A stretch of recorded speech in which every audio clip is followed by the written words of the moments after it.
계속해서 이스라엘 백성들이 앞으로 가나안 땅에 들어갔을 때 하나님의 언약을 지키지 않으면 어떤 결과가 주어질 것인지에 대한 말씀을 살펴보고 있습니다.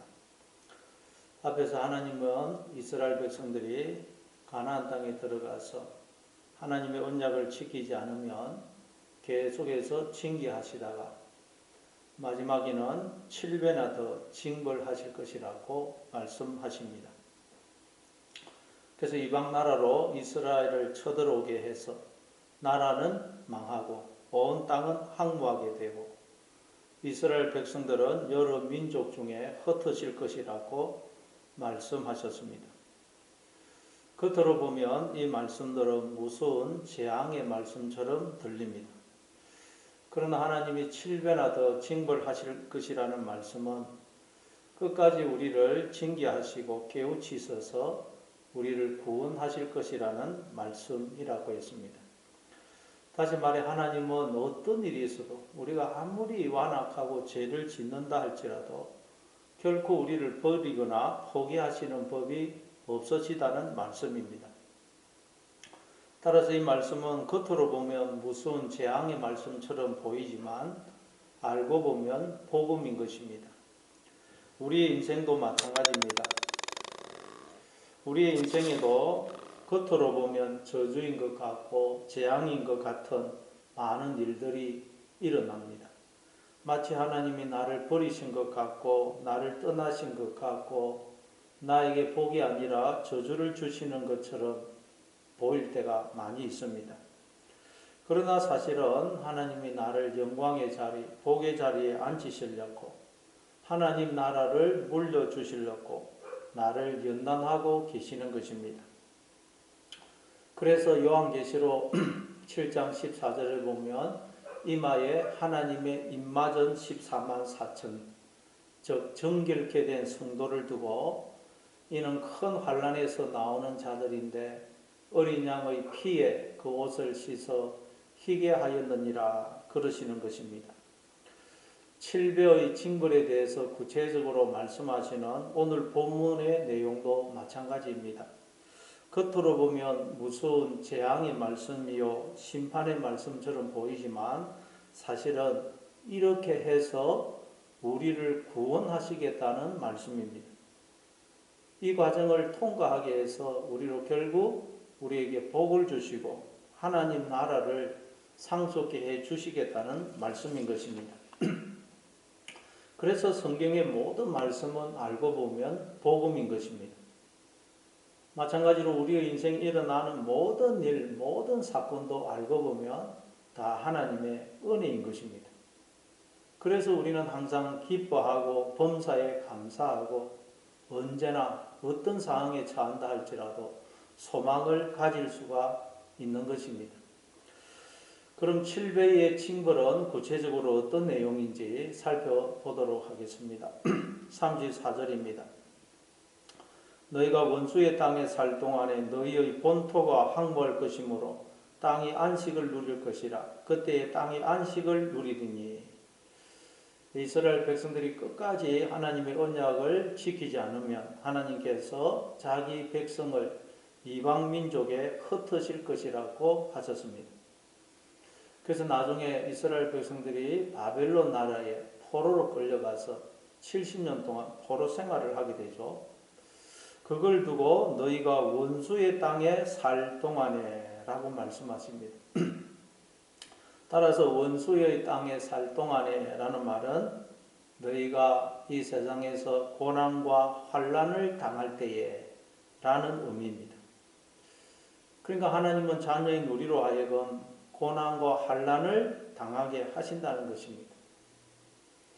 우리 생각에는 우리가 하나님의 자녀이고 하나님은 우리의 아버지시라면 우리는 만사 형통하고 승승장구해야 될 것 같습니다. 병에도 안 걸리고 자녀가 대학에도 안 떨어지고 취직도 잘 되고 사업도 성공하고 하는 일마다 다 잘 되어야 될 것 같습니다. 왜냐하면 전지전능하시고 창조주이신 하나님이 우리의 아버지이시기 때문입니다. 그러나 하나님은 너희가 원수의 땅에 살 동안에 라고 말씀하십니다. 하나님은 자녀인 우리를 원수의 땅에서 살게 하신다는 것입니다.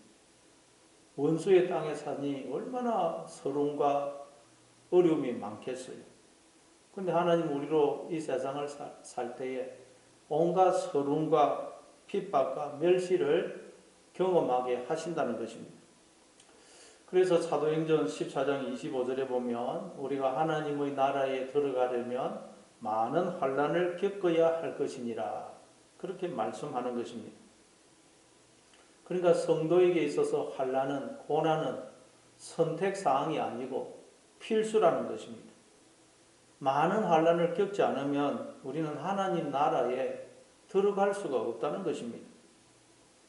아니 왜 하나님께서 자녀인 우리로 하여금 굳이 많은 환난을 겪게 하시는 것일까요?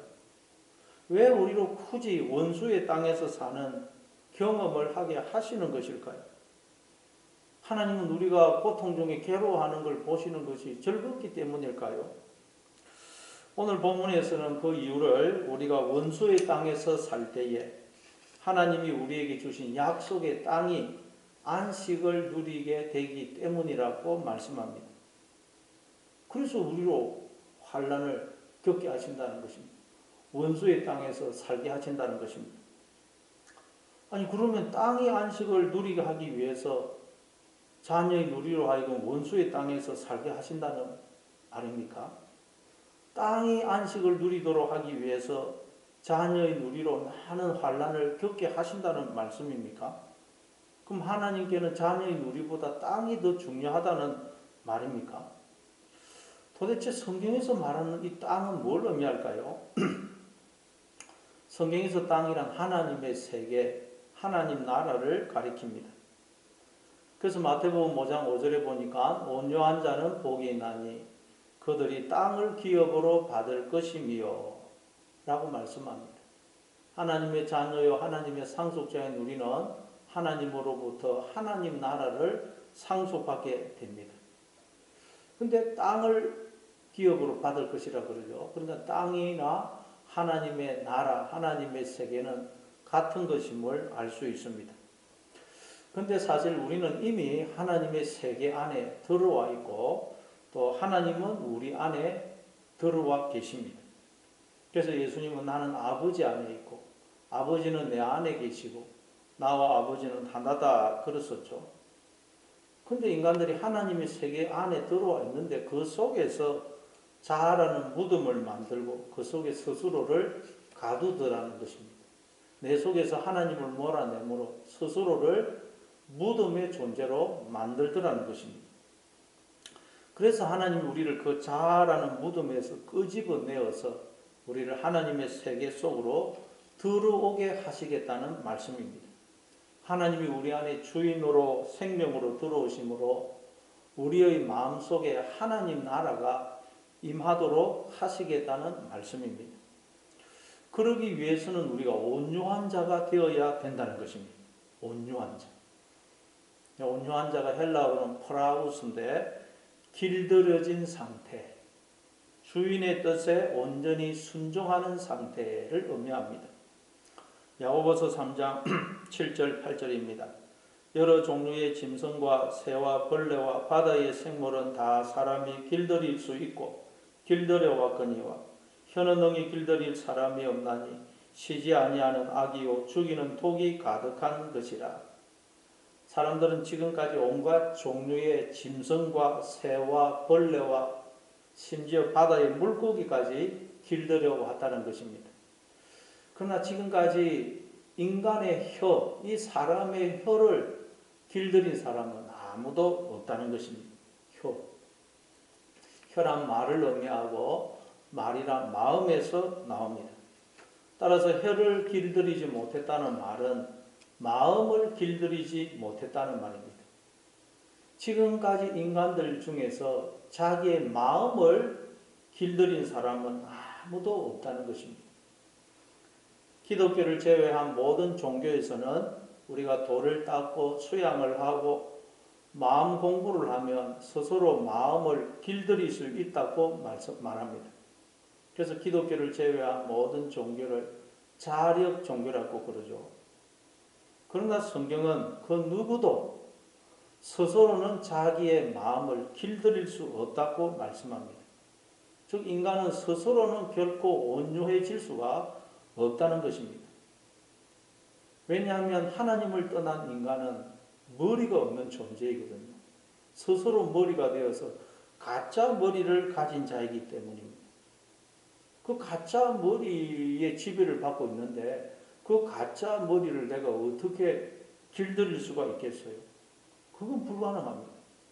마음을 길들인다는 말은 나의 그 가짜 머리를 길들인다는 말인데 어떻게 그 머리가 나를 지배하고 있는데 내가 그 머리에 다스림을 받고 있는데 어떻게 그 머리를 길들일 수가 있겠어요? 그건 불가능하다는 거예요. 그래서 예수님이 오신 것입니다. 우리가 예수님을 즉 하나님을 나의 주인으로 머리로 모셔드리고 그 하나님의 뜻에 순종하면 우리는 이제 진짜 머리를 가진 자가 되어서 이 가짜 머리를 길들일 수가 있는 거예요. 진짜 머리를, 진짜 마음을, 진짜 머리를 가지면 가짜 마음을 길들일 수가 있어요. 혀를 길들일 수가 있습니다. 왜냐하면 하나님만이 우리의 진짜 주인이시고 머리이시기 때문입니다. 진짜 머리를 가지면 가짜 머리는, 몸은 길들일 수가 있는 것입니다. 그래서 하나님이 우리의 마음을 길들여서 우리에게 땅을 기업으로 주시려고 우리로 환난을 겪게 하신다는 것입니다. 우리로 원수의 땅에서 사는 경험을 하게 하신다는 것입니다. 왜냐하면 그래야 우리가 약한 자가 되어서 하나님을 의지하기 때문입니다. 하나님의 발등상 아래로 내려가서 오직 하나님만 바라보기 때문입니다. 그러면 하나님이 우리의 머리가 되어 주심으로 우리가 온유한 자가 되는 것입니다. 우리의 가짜 머리, 가짜 마음, 혀를 길들일 수가 있게 되는 것입니다. 그러니 날마다 하나님의 발등상 아래로 내려가 여러분의 혀를, 가짜 머리, 그 옛 마음을 길들이심으로 하나님 나라를 상속받아 하나님 나라를 사시는 여러분 되시기를 바랍니다. 이처럼 하나님이 우리를 징벌하시고 징계하시는 목적은 우리를 회복시켜서 복을 주기 위함인 것입니다. 그래서 예레미야 29장 11절에 보면 이렇게 말씀합니다. 여호와의 말씀이니라 너희를 향한 나의 생각을 내가 아나니 평안이요 재앙이 아니니라 너희에게 미래와 희망을 주는 것이니라 너희가 내게 부르짖으며 내게 와서 기도하며 너희가 내게 부르짖으며 내게 와서 기도하며 내가 너희들의 기도를 들을 것이요 너희가 온 마음으로 나를 구하면 나를 찾을 것이요 나를 만나리라. 우리를 향한 하나님의 뜻과 계획은 언제나 우리에게 찬란한 미래와 희망을 주는 것이라고 말씀합니다. 그래서 우리에게 환난을 주셔서 우리로 하나님을 찾고 하나님 앞에 나오고 기도하게 하신다는 것입니다. 그러니 여러 가지 어려움, 환난이 있습니까? 여러 가지 문제가 있습니까?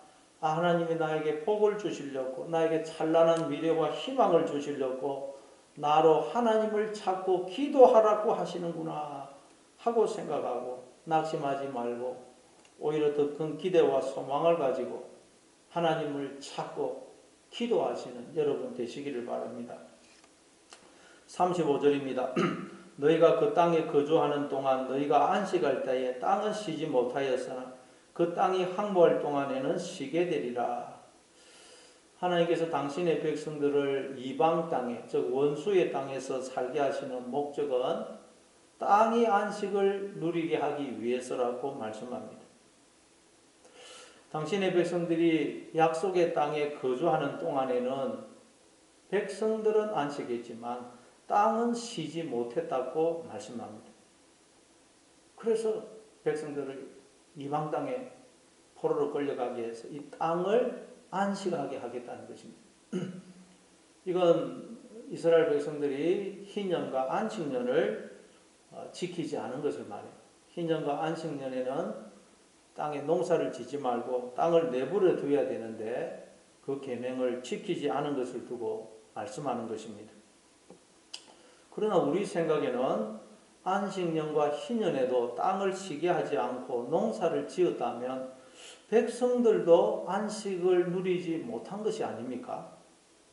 그런데 하나님은 너희들이 안식할 동안 땅은 쉬지 못했다고 하세요. 이게 무슨 의미일까요? 잘 이해가 안 됩니다. 여러분, 이스라엘 백성들이 안식년과 희년을 지킨다는 말은 무슨 뜻일까요? 나에게 주어진 생명, 지혜, 능력, 물질 모든 것은 내 것이 아니고 하나님의 것이다. 나는 하나님의 것을 맡아서 관리하고 사용하는 청지기다 하는 걸 알고 하나님의 청지기로서 그 모든 것을 주인 대신 하나님의 뜻을 따라 관리하고 사용하는 것을 말해요.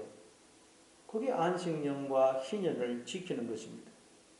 그래서 창세기 2장 15절에도 보면 하나님이 동방의 에덴에 동산을 창설하시고 그 지으신 사람을 그 동산에 두셔서 그 동산을 경작하며 지키게 하시죠.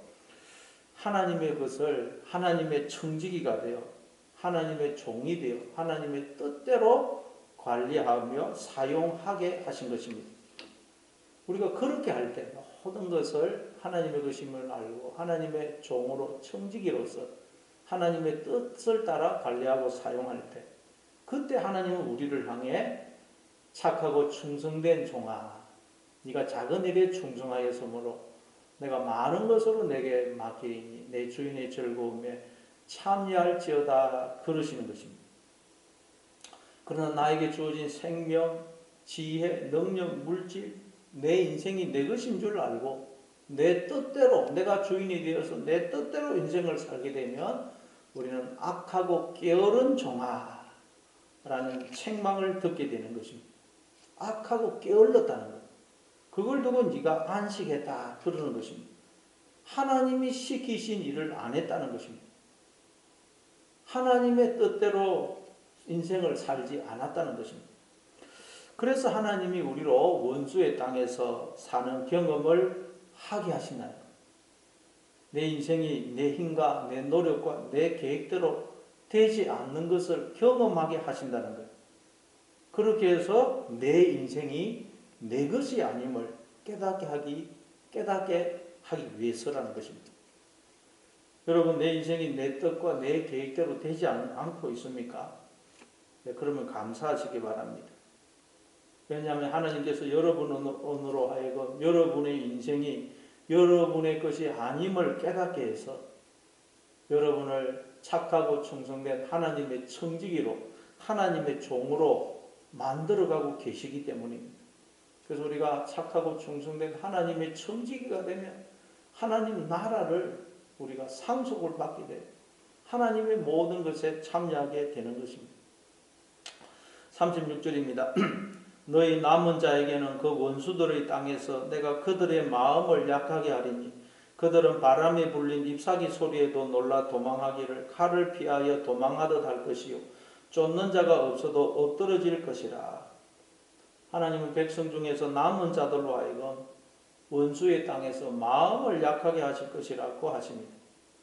그래서 바람에 흔들리는 잎사귀 소리에도 놀라 도망하기를 칼을 피하여 도망하듯 할 것이요 쫓아오는 자가 없어도 엎드러질 것이라고 말씀합니다. 그러니까 너무나 힘이 없고 약한데 거기다가 도와줄 자도 없어서 무슨 일만 생겨도 놀라고 도망가게 될 것이라는 말씀이에요. 의지할 데가 없으니까 도망가는 것밖에는 방법이 없는 그런 상황에 처하게 하실 것이라는 말씀입니다. 아니, 하나님의 자녀인 우리는 강하고 담대해야 되는 것 아닙니까? 하나님께서 강하고 담대하라고 말씀하셨잖아요. 그런데 하나님은 우리를 조그만 일에도 놀라고 도망가는 자가 되게 하실 것이라고 말씀하십니다. 뿐만 아닙니다. 37절입니다. 그들은 쫓는 자가 없어도 칼 앞에 이성같이 서로 짓밟혀 넘어지리니 너희가 원수들을 맞설 힘이 없을 것이요. 쫓는 자가 없어도 칼이 자기를 쫓아오는 것처럼 도망감으로 서로 짓밟혀 넘어지게 될 것이요. 원수를 맞설 힘이 없게 될 것이라고 하십니다. 사람이 얼마나 불안하면 이렇게 되겠어요. 쫓아오는 자가 없는데도 막 도망가서 넘어지고 자빠지고 서로 짓밟는다는 거예요. 원수를 맞을 힘도 없다는 거예요. 우울증이나 공황장애에 걸리면 이렇게 되죠. 그런데 문제는 원수를 맞을 힘이 없을 것이라고 하십니다. 우리가 인생을 살아가다 보면 여러 가지 삶의 어려움, 환난으로 인해 두려움, 절망, 염려가 우리의 마음을 엄습하는데 우리는 그걸 물리칠 힘이 우리에게 없을 것이라는 말씀이에요. 아니 자녀인 우리에게 왜 이렇게 무자비하고 무정한 말씀을 하시는 것입니까? 38절입니다. 너희가 여러 민족 중에서 망하리니 너희의 원수들의 땅이 너희를 삼킬 것이라. 뿐만 아니라 우리가 하나님의 언약을 끝까지 지키지 않으면 여러 민족 중에서 망할 것이고 원수들의 땅이 우리를 삼킬 것이라고 하십니다. 아니 원수를 맞설 힘이 없는 데다가 우리가 지금 발을 디디고 살고 있는 우리의 삶의 기반인 땅이 우리를 삼키면 어떻게 되는 것입니까? 어디로 도망갈 데도 없습니다. 아무 희망이 없는 완전한 절망입니다. 그러니까 하나님은 우리로 하여금 나 자신에 대해서 철저하게 절망하게 하신다는 것입니다. 그 이유가 무엇이겠습니까? 그래야 우리가 하나님만 의지하기 때문입니다. 나 자신에게 조금이라도 의지할 것이 있으면 우리는 결코 하나님을 전적으로 의지하지 않습니다. 나에게 힘, 능력, 지혜, 건강이 있고 돈이 있고 사회적인 지위가 있고 권력이 있다. 그러면 우리는 결코 그걸 의지하지 하나님을 의지하지 않습니다. 그러면 우리는 결코 온유한 자가 될 수가 없어요. 하나님 나라를 온전히 상속받을 수가 없습니다. 하나님의 생명을 영생을 풍성히 살 수가 없습니다. 그래서 하나님은 우리로 하여금 나 자신에 대해서 철저하게 절망하게 하신다는 것입니다. 모든 성도는 다 이 과정을 겪습니다. 고린도후서 1장 8절 9절입니다. 형제들아 우리가 아시아에서 당한 환난을 너희가 모르기를 원하지 않냐노니 힘에 겹도록 심한 고난을 당하여 살 소망까지 끊어지고 우리는 우리 자신이 사형 선고를 받은 줄 알았으니 이는 우리로 자기를 의지하지 말고 오직 죽은 자를 다시 살리시는 하나님만 의지하게 하십니다. 사도 바울은 아시아에서 복음을 전할 때 힘에 겹도록 심한 고난을 당하여 살 소망이 다 끊어졌다 그래요. 아무 희망이 없었다는 거예요. 아무 방법이 없어서 야 이제 이렇게 죽는구나 그렇게 생각이 들 정도였다는 것입니다. 그러면 여러분 오늘 본문에 나오는 말씀과 똑같아요. 사도 바울이 오늘 본문에 나오는 이 징벌의 과정을 통과한 것입니다. 그런데 사도 바울은 하나님이 자신으로 하여금 이런 과정을 겪게 하신 목적이 무엇이라고 그럽니까? 이는 우리로 자기를 의지하지 말고 오직 죽은 자를 다시 살리시는 하나님만 의지하게 하십니다. 전적으로 하나님만 의지하는 자가 되도록 하기 위해서 이런 환난을 허락하셨다는 것입니다. 우리가 전적으로 하나님을 의지할 때 우리를 통해서 하나님의 생명과 능력이 나타나기 때문입니다. 우리가 하나님을 의지하지 않으면 우리는 나무에 붙어있는 가지와 같은데 가지가 조금이라도 떨어지면 아무 가지에게 나무에서 가지로 그 생명이 전달이 안 됩니다. 그래서 우리로 전적으로 하나님만 의지하도록 하기 위해서 하나님이 이런 환난을 허락하신다는 것입니다. 그래서 39절에서는 이렇게 말씀합니다. 너희 남은 자가 너희의 원수들의 땅에서 자기의 죄로 말미암아 세잔하며 그 조상의 죄로 말미암아 그 조상같이 세잔하리라. 하나님은 결국 이 모든 환난을 통해서 우리를 약하게 하실 것이라고 하십니다. 약하게. 우리가 인생을 사는 목적은 약한 자가 되기 위해서입니다. 약한 자. 세상은 다 강한 자가 되려고 그러죠. 높아지려고 그러고 자꾸 자기를 높이려고 그러고 큰 자가 되려고 그러는데 우리 성도는 약한 자가 되는 것이 신앙생활의 목적입니다. 왜냐하면 약해야 하나님을 의지하기 때문입니다. 그리고 우리가 하나님을 의지할 때 하나님의 생명과 능력과 복과 모든 영광이 우리를 통해서 나타나기 때문입니다. 따라서 우리는 날마다 약한 자가 되어야 됩니다. 약한 자가 되는 것이 여러분 신앙생활의 목적입니다. 아버지는 가정에서 약한 아버지가 되어야 됩니다. 약한 남편이 되어야 돼요. 우리는 그래서 날마다 약한 자가 되고 하나님의 발등상 아래로 내려가야 됩니다. 야고보서 4장 10절입니다. 주 앞에서 낮추라. 그리하면 주께서 너희를 높이시리라. 그러니 여러분 무슨 일을 만나든 형통한 일을 만나든 환난을 만나든 그 일을 통해서 더 주님 앞에 나아가고 더 주님의 발등상 아래로 내려가시고 더 약한 자가 되어 더 주님을 의지하심으로 하나님의 생명과 능력과 복과 영광이 더 여러분을 통해서 강하게 나타나는 여러분 다 되시기를 바랍니다.